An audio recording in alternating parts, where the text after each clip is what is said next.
to Equal Stars Alarms. Today we'll be doing system test 4 of my NFS2-640. Not much has changed pulsation wise or smoke detector wise. We do have now an FSI 751 here, which is ionization. And yeah, I think the only other change is that down here on the bottom we have an FSP 851 and a B200SR-LF. And this is a white base too. This is an ivory base, so that's why the detectors don't match. It doesn't really show up that well, but still, yeah, they don't match. Anyway, those pulsations are the same. The detectors over there are the same. The biggest change is the notification appliances. Starting out here on the wall, we have a P2R LED, LED-L series. In here we have a P2GR LED. The compact version of the P2R LED. Here we have a SW LED, remote strobe. Here we have an SGW LED.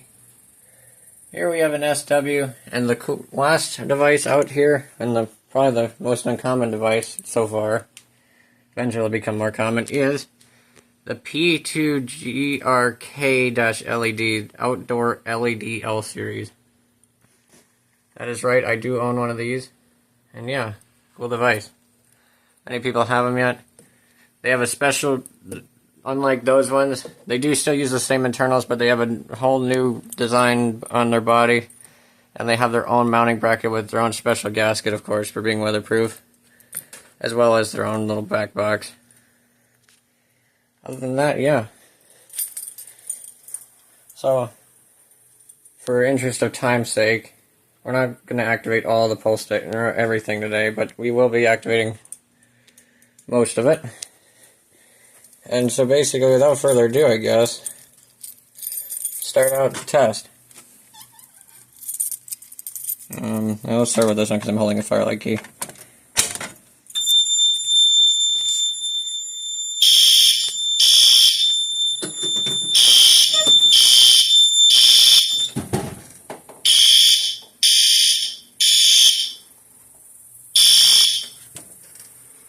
As you can see, they do take a minute to get started, but they do have audible silence, which is nice. As you can see, these things are very, very, very quiet when they are silenced. They, unlike traditional xenon strobes, they don't make very much noise while they're flashing. And as we come out here, we can see also that the module is red. This one is not flashing because it's not zoned for that pulse station. Go ahead and reset this. I guess for giggles, so that it does get tested in this video, we will pull all three of these stations at once.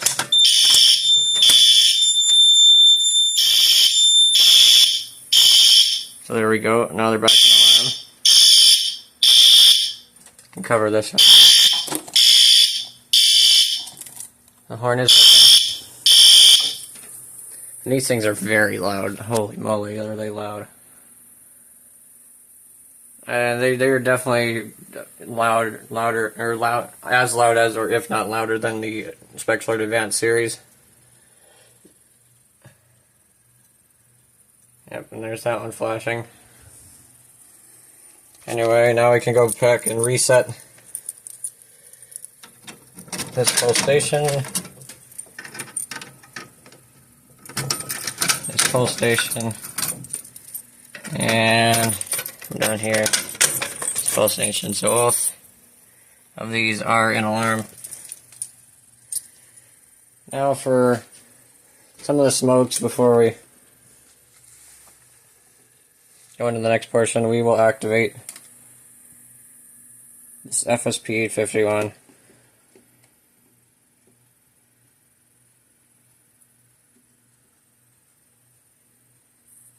The reason why I'm activating this one, not the FSI, is because it's on a different zoning. There it goes.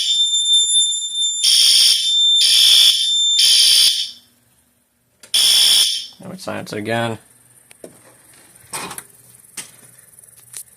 We can go through. Also, my display is having issues, so yeah, that's why this thing is doing that. can see FSPA51 was what just came up. And pull station slots, all the slots in alarm too. And yeah, so now we're going to give it a reset. Move on to the outside of the board. And also you may notice, I find it, I kind of planned this out a little bit. The outdoor L series is on the outside of the alarm board. Which works out because, yeah. Anyway, while we wait for it to initialize, I guess we can watch it.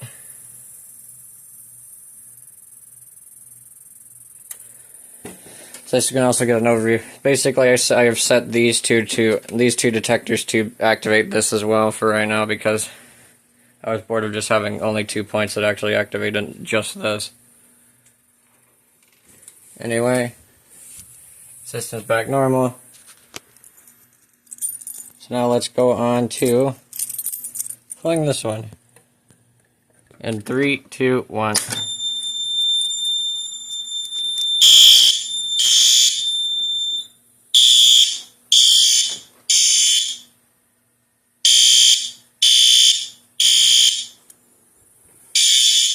Come over here and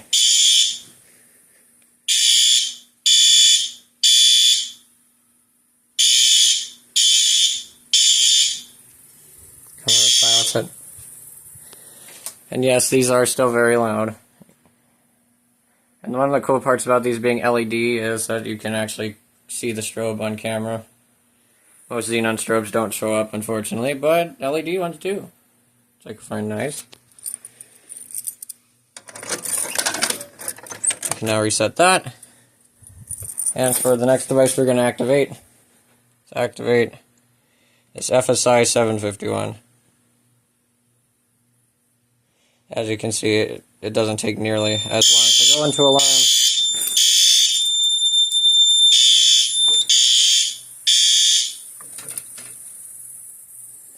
The photos seem to take a long time when you magnetize them to go into alarm. The ion detectors and the heats don't seem to take as long.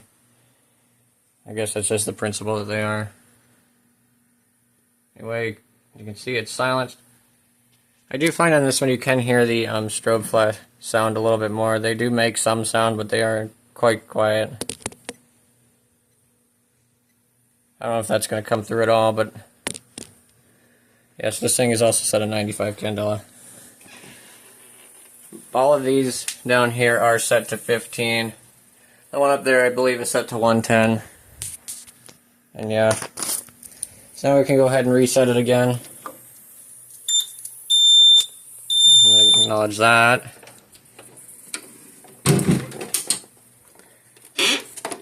Once it's done resetting and initializing, we will come over to these. We'll activate both these. We'll try to activate both these detectors because they don't take nearly as long to activate. And I guess we'll activate the alcohol first just so we have it out of the way.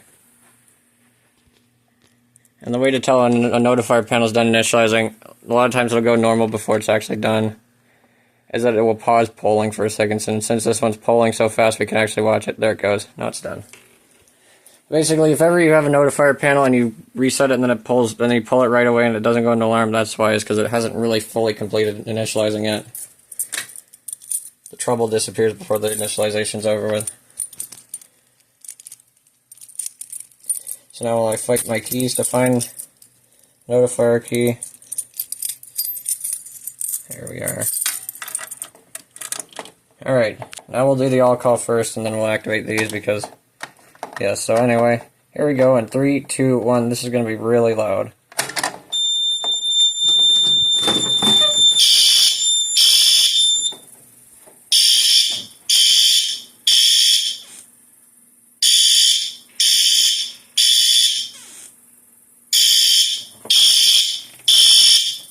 Silence that because my ears can't take any more of it.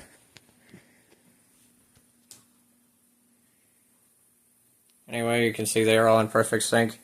They do synchronize perfectly on system sensor sync with that advance as well. That advance just missed a flash, but other than that, I am planning on getting another LEDL series for here. I might actually put it here, we don't know yet. But yeah, one cool part about these compact ones though is they go on single gang back boxes, which is nice. They look quite nice on a single gang box. Of course the full ones can go on both, but yep. Anyway, hang on, let's reset this. Go for the detectors. Let's start with the heat. There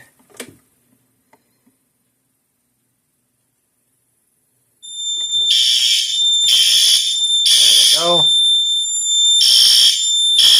Silence it. Go for the smoke. Sometimes this one takes a while, sometimes it doesn't.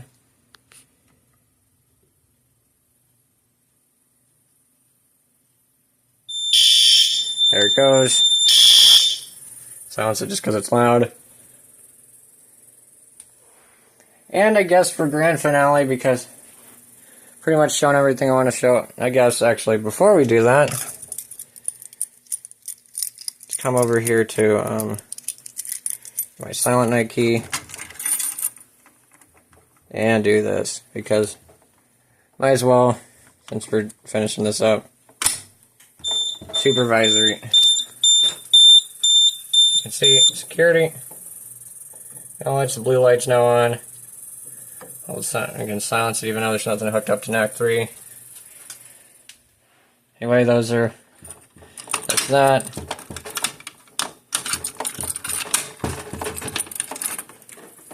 Anyway, the reason why I've held off on doing this detector is because, fortunately with this being a SR base, means that it is a retrofit base. And basically it only monitors the state of the detector. It isn't actually capable of doing any of the features that the normal ones have. So yeah, unfortunately I cannot set it to silence or anything with the silence button. So it's basically, once it goes into alarm, it's gonna go off until it resets. So yeah. Anyway, here we go. The magnet points back here. Unfortunately I mounted it backwards pretty much because of the way it's set up.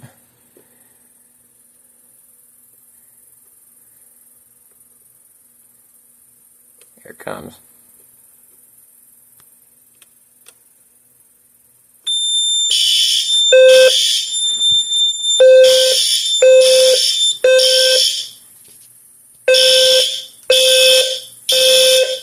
It can silence those.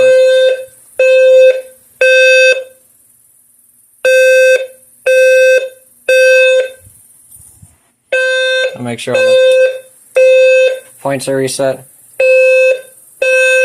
Reset it.